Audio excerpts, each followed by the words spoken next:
प्रदेश Congress committee के महासचिव अशोक कुमार सैनी ने कहा है कि मोदी सरकार ने बदले की भावना से गांधी परिवार के खिलाफ कार्रवाई की थी,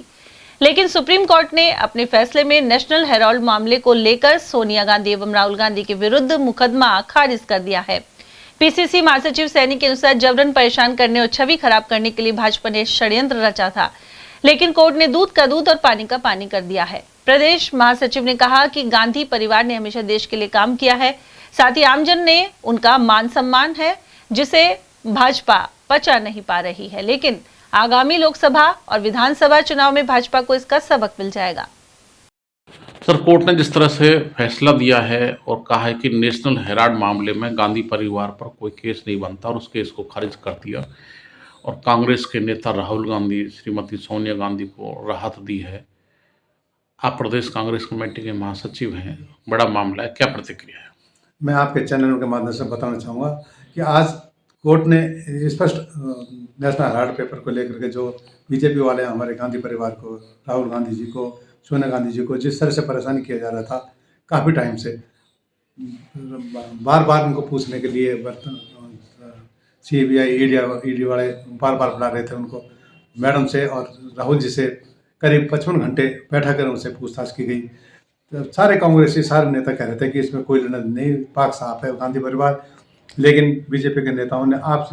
अपनी बात रखने के लिए, झूठ साबित करने के लिए इस तरह से केस दायर किया गया। लेकिन आज कोर्ट ने, सुप्रीम कोर्ट ने ये स्पष्ट कर दिया कि ये सुनने लायक नहीं है, कोई केस नहीं है। इस तरह से अब जब कोर्ट ने खारिज कर दिया तब जा कर के पूरा देश आज अचंभित है कि किस तरह से बीजेपी के नेताओं ने, मोदी जी ने, अमित शाह ने गांधी परिवार को परेशान करने के लिए इस तरह के झूठे मुकदमे दायर किए थे। आज पूरा देश समझ चुका है इनकी कथनी करने में कि ये सिवाय झूठ बोलने के कुछ नहीं करते बीजेपी के नेता।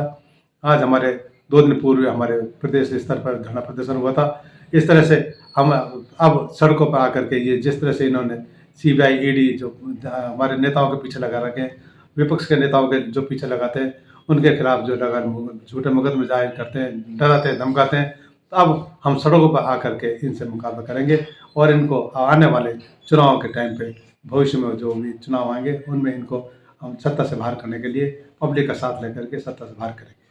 सर, आपको लगता है कि ये जो कार्रवाई हुई, इसको गांधी परिवार को बदनाम करने के लिए, उनकी छवि को खराब करने के लिए और राजनीतिक रूप से कमजोर करने के लिए साजिश एक रची गई भाजपा की ओर से? बिल्कुल आपने सही कहा। इनको करना तो कुछ है नहीं बीजेपी के नेताओं का, अपनी बातों को पब्लिक का ध्यान भटकाने के लिए गांधी परिवार जी को परेशान कर रहे, राहुल जी को परेशान करो, सोनिया जी को परेशान करो, ताकि सारा ध्यान, पूरा देश का ध्यान इधर आ जाए, कांग्रेस ही सारे उनके पीछे लग जाए। फिर सिवाय गांधी परिवार को बदनाम करने के लिए ऐसा कदम उठाया गया है,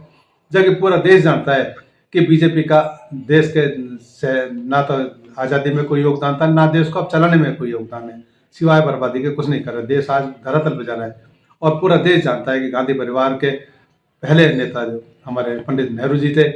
वो किस तरह से आज़ादी से पहले किस तरह से उन्होंने आज़ादी में आंदोलन में सहयोग किया। आज इनको 11-12 साल उनका अभी केंद्र में बीजेपी को हो गए, 12 साल तो पंडित नेहरू जी जेल में रह गए हैं, जो देश के लिए संघर्ष कर रहे थे, देश की आज़ादी के लिए संघर्ष कर रहे थे। ऐसे महान परिवार गांधी परिवार, जिन्होंने 3 नेता देश के ऊपर कुर्बान हो गए, पंडित नेहरू जी, उसके बाद इंदिरा गांधी जी, राजीव गांधी जी, जिन्होंने पूरे देश के लिए सेवा में ही अपना जीवन बलिदान कर दिया। ऐसे महान खानदान के लिए, ऐसे परिवार के लिए ये ऐसी छोटी हरकत कर रहे हैं। ये निजी, जैसे कोई निजी दुश्मनी हो अपने प्रधानमंत्री नरेंद्र मोदी के, अमित शाह की, ऐसी दुश्मनी से निकाल रहे हैं गांधी परिवार के प्रति, जबकि पूरा देश जानता है आज गांधी परिवार के पीछे पूरे कांग्रेस का पूरा सब कार्यकर्ता, नेता, सब पूरा परिवार उनके साथ है। इनको अच्छा सबक सिखाने के लिए हम सड़कों पर आने को तैयार है। अगर अभी भी गांधी परिवार को परेशान करेंगे तो हम सड़कों पर आकर आंदोलन करेंगे इनके खिलाफ और इनको अच्छा सबक